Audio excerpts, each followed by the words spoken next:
BRS లో అక్కడక్కడ అసంతృప్తులు నేతలను ఇబ్బంది పెడుతున్నాయి. సీఎం కేసీఆర్ సొంత జిల్లా నుంచి మొదలు పలు జిల్లాల్లో సిట్టింగ్ ఎమ్మెల్యేలపై స్థానిక నేతలు అసంతృప్తి వ్యక్తం చేస్తున్నారు. ముఖ్యంగా ఇటీవల నిజామాబాద్, నల్గొండ, ఆదిలాబాద్ జిల్లాలో అసంతృప్తులను బుజ్జగించడానికి అధిష్టానం ప్రయత్నిస్తోంది.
బీఆర్ఎస్ లో అక్కడక్కడ అసంతృప్తుల నేతలను ఇబ్బంది పెడుతున్నాయి. సీఎం కేసీఆర్ సొంత జిల్లా నుంచి మొదలు పలు జిల్లాల్లో సిట్టింగ్ ఎమ్మెల్యేలపై స్థానిక నేతలు అసంతృప్తి వ్యక్తం చేస్తున్నారు.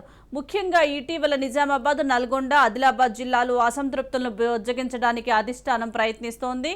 దీనికి సంబంధించి మరిన్ని వివరాలను మా ప్రతినిధి మహేందర్ రెడ్డి లైవ్ ద్వారా అందిస్తారు. మహేందర్. సుజాత, బీఆర్ఎస్ పార్టీ అన్ని విధాలా కూడా ఎన్నికలకు పూర్తిగా సిద్ధమైన నేపథ్యం, ఎన్నికలకు కూడా ఇంకా నెల నేపథ్యంలో మరి ఇప్పటికే బీ ఫామ్లో కార్యక్రమం పూర్తి చేసేసింది, మేనిఫెస్టోని ప్రకటించేసింది. అలాగే ముఖ్యమంత్రి కేసీఆర్ ఇటు ఉస్నాబాద్ కేంద్రంగా ఎన్నికల శంఖారావం పూరించారు. అలాగే నిన్న ఈరోజు సిరిసిల్ల ఈ ప్రాంతంలో కూడా ప్రతినిత్యం కూడా ఆయన ఎలక్షన్ క్యాంపెయిన్లో దాదాపు బిజీ అయిపోయిన నేపథ్యం. మరోవైపు జిల్లాలో కూడా ఎమ్మెల్యే అభ్యర్థులు, ఇవరికి ఎమ్మెల్యే కొనసాగుతున్న వారు, మళ్ళీ టికెట్ తెచ్చుకున్న వారు కూడా మళ్ళీ రంగంలోకి దిగిపోయారు ప్రచారానికి. మరి అప్పుడు కొత్తగా వీళ్ళకు కొత్త తలనొప్పి అయితే ఎదురైంది. అదంతా కూడా టికెట్లు ఆశించి భంగపడిన వారంతా కూడా కొన్నాళ్ళు సైలెంట్గా ఉన్నారు. టికెట్లు ప్రకటించే వరకు దాదాపు మార్పులు చేర్పులు చేస్తారు ముఖ్యమంత్రి కేసీఆర్. 119 మందికి ఏదైతే ముందు ప్రకటించారో దాంట్లో మార్పులు చేర్పులు ఉంటాయని భావించిన వారంతా కూడా మరి ఆ మార్పుల చేర్పులో మొదటి నుంచి అసంతృప్తి వ్యక్తం చేసినప్పటికీ ఆ మార్పు చేర్పుల్లో తమ పేరు ఉండకపోతే ఖచ్చితంగా ఉంటుందేమో అన్న ఆశలో ఉన్న నేపథ్యం. మరి అంతా కూడా దాదాపు టికెట్ ఆశించిన నేపథ్యం. మరి ఇప్పుడు ఆ బీఫామ్లు కూడా అలా ఎప్పుడైతే ఎమ్మెల్యేలకు దాదాపు సిట్టింగ్ ఎమ్మెల్యేకి వచ్చిన నేపథ్యం, కొంత చోట్ల మార్పులు చేరిన నేపథ్యం. అయితే ఆ సిట్టింగ్లో కాకుండా తమకు వస్తుందన్న ఆశతో దాదాపు కొంతమంది పూర్తిగా రాదని చెప్పేసి పార్టీకి ఒక అల్టిమేటం జారీ చేశారు. పార్టీ నుంచి వెళ్ళిపోతామని చెప్పిన వారు ఉన్నారు, పార్టీ నుంచి వెళ్ళిపోయిన వారు కూడా ఉన్నారు. అయితే ఇప్పుడు ఏదైతే అసమ్మతి రాగాలు మళ్ళీ కొత్తగా అనిపిస్తున్నాయి, వారంతా కూడా దాదాపు ఇన్నాళ్ళు పార్టీలో ఇప్పటి నుంచి ఎందుకు అలజడి సృష్టించుకోవడం, టికెట్లకు నుంచి ఒకవైపు సీటు ఆశించిన వారంతా కూడా అధిష్టానంతో ఎప్పటికప్పుడు టచ్లో ఉంటూనే తమ పని తాను చేసుకుంటూనే ఎమ్మెల్యే టికెట్ తెచ్చుకున్న వారు కూడా సహకరిస్తూనే ఉన్నారు. కాకపోతే వాళ్ళంతా కూడా ఒక ఆలోచనలో ఉన్నారు, ఖచ్చితంగా తమకు రాకపోద్దా, మార్పుల చేర్పులో ఏదైనా అవకాశం రాకపోద్దా అన్నట్టు దాదాపు ఆశించిన నేపథ్యం. అలాగే మరి ఇప్పుడు ఆ అసమ్మతి కాస్త పార్టీకి చాలా వరకు ఇబ్బంది వచ్చిన అవకాశం, ముఖ్యంగా నల్గొండ, ఆదిలాబాద్ ఈ జిల్లాల్లో ఇటు మహబూబ్నగర్ కావచ్చు, దాదాపు ఇప్పుడు రంగారెడ్డి, షాద్నగర్లో కూడా కావచ్చు, దాదాపు వీరంతా కూడా టికెట్ ఆశించి భంగపడిన వారే. మరి ఇప్పుడు బీఫామ్లో వచ్చిన తర్వాత పార్టీకి దాదాపు అసమ్మతి రావచ్చు, ఇతర పార్టీల వైపు వెళ్తున్న నేపథ్యం. ఇటు కాంగ్రెస్కు పూర్తిగా రెబల్గా కాకుండా పూర్తిగా పార్టీలే మారుతున్న నేపథ్యం కనిపిస్తుంది.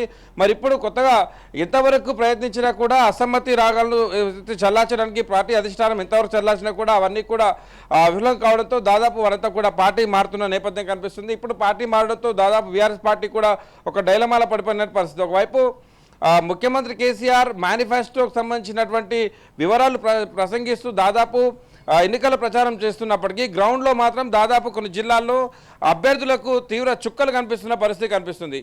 ఇటు పార్టీకి దూరంగా ఉంటూ పార్టీకి పనిచేయకుండా ఇప్పుడు పార్టీలు మారుతూ దాదాపు ఒక రకమైన ఆలోచనతో పార్టీలో ఉన్న ఇతరంతా ఉన్న పరిస్థితి కనిపిస్తుంది. మరి ఇప్పుడు వీరందరినీ ఒక్క తాటి మీదకి తీసుకురావడం, ఇంత తక్కువ సమయంలో క్యాడర్ను మళ్ళీ బలపరచుకోవడం అనేది దాదాపు అయ్యే విషయమే కాదు. ఇంతవరకు కూడా వాళ్ళకు హామీలు ఇచ్చినా, పార్టీ గ్యారంటీ ఇస్తుందని చెప్పినా, భవిష్యత్తులో మంచి అవకాశాలు ఉంటాయని చెప్పినా కూడా వాళ్ళంతా కూడా పార్టీకి దూరం అవుతున్న పరిస్థితి ఉంది. ఒకరిద్దరు బీజేపీ కాంగ్రెస్ నుంచి బీఆర్ఎస్లోకి వస్తే 10-11 మంది బీఆర్ఎస్ నుంచి ఇతర పార్టీల వైపు వెళ్ళడం అనేది ఎన్నికల సమయంలో దాదాపు ఇటు నుంచి అటు నుంచి కామనే. కాకపోతే ఇప్పుడు ఎలక్షన్ దగ్గరున్న సమయంలో టికెట్ రాదని భావించి టికెట్లు బీఆర్ఎస్ ముందే ప్రకటించినా కూడా అప్పటి నుంచి కాకుండా ఇప్పుడు అదే ప్రచారం పూర్తిగా వచ్చింది. నెల రోజుల సమయం ఎలక్షన్ కోడ్ వచ్చిన తర్వాత, ఎన్నికల షెడ్యూల్ వచ్చిన తర్వాత పార్టీలు మారడంపై మరి ఇటు బీఆర్ఎస్ పార్టీ జీర్ణించుకోలేకపోతుంది. మరి ఈ వ్యవస్థ దాదాపు ఇదంతా కూడా బలహీనం, ఈ క్యాడర్ అంతా కూడా బలహీనపడితే మరి ఆశించిన స్థాయిలో 100 టార్గెట్ అన్నారు, సర్వేల్లో 60 నుంచి 70 వరకు అన్నారు.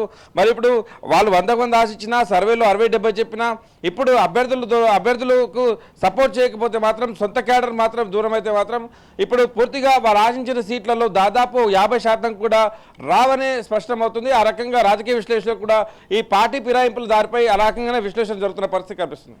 మహేందర్, ఇప్పటికే అసంతృప్తితో ఉన్న నేతలు ఇటు కాంగ్రెస్ బీజేపీలోకి వెళ్తూ ఉన్నారు. మరి వారికి బీఆర్ఎస్ ఎటువంటి భరోసా, మిగిలిన వారికి ఎటువంటి భరోసా ఇచ్చే అవకాశం ఉందంటారు? బయట పార్టీ నుంచి వచ్చిన వారికి భరోసాలు ఇస్తుంది, నామినేటెడ్ పదవులు ఇస్తుంది. కానీ సొంత పార్టీలో ఉన్న వారు మాత్రం ఎక్కడ కూడా పార్టీ అధిష్టానం చెప్తున్న మాటలు అయితే వినవట్లేదు.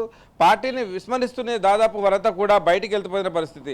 ఓ రకంగా బయట పార్టీ నుంచి వచ్చిన వారికి నామినేటెడ్ పదవులు ఇవ్వడం ఏంటి, మేము ఇన్నాళ్ళు పార్టీకి సేవలు చేశాం, అనేక రకంగా ఖర్చులు పెట్టుకున్నాం, ఇవే కార్యక్రమం చెప్పిన కింది స్థాయి నుండి పై స్థాయి వరకు ప్రతి పార్టీ కార్యక్రమానికి, ప్రభుత్వ కార్యక్రమానికి సంబంధం లేకుండా దాదాపు ఎక్కువ మొత్తంలో ఖర్చులు పెట్టుకున్నాం, టికెట్ వస్తుందని ఆశించి భంగపడ్డాం. మాకేమైనా ఈ సమయంలో నామినేటెడ్ పదవులు ఇస్తే ఉండేవాళ్ళం, కానీ పక్క పార్టీలు వచ్చే వారికి ఎక్కువగా ప్రయారిటీ ఇస్తూ మాకు పట్టించుకోవడం లేదు. దాదాపు ఆ రకంగా కొంతమంది వెళ్ళిపోతున్న పరిస్థితి. మరోపక్క టికెట్ ఆశించి బీఫామ్ వచ్చే వరకు కూడా మాకు టికెట్ రాకపోతుందా అని అనుకున్న వారు కొంతమంది. సో ఈ రకంగా మార్పుల చేర్పులకు విషయం ఏదైతే ఉందో ఆ విషయమే ఇప్పుడు దాదాపు పార్టీకి పెద్ద ఎత్తున దెబ్బ పడే అవకాశం కనిపిస్తుంది. సో ఎవరు కూడా పార్టీలో సొంత బీఆర్ఎస్ పార్టీలో సొంతంగా ఇంకా తమ అధినేత చెప్తున్న మాటలు కూడా నమ్మకుండా పార్టీలు మారడం, మరి అవతల పార్టీలో వారికి ఏ రకమైనటువంటి హామీలు వస్తున్నాయో, కనీసం కొంతమంది మారుతున్న నేపథ్యంలో ఎమ్మెల్యే టికెట్లు రాకపోయినా సరే ఖచ్చితంగా ఆ పార్టీలో ఎవరికైతే టికెట్ వచ్చిందో వాళ్ళకి పనిచేస్తామంటూ పక్క పార్టీ నేతలకు పనిచేస్తాం, కానీ సొంత పార్టీ నేతలకు పనిచేయడం అనే ఒక అల్టిమేటం జారీ చేస్తూ ఆ రకంగా స్టేట్మెంట్లు కూడా బహిరంగ స్టేట్మెంట్లు కూడా ఇవ్వడం అనేది మరి దాదాపు చర్చనీయాంశంగా మారిన పరిస్థితి కనిపిస్తుంది. Right, thank you Mahender Reddy.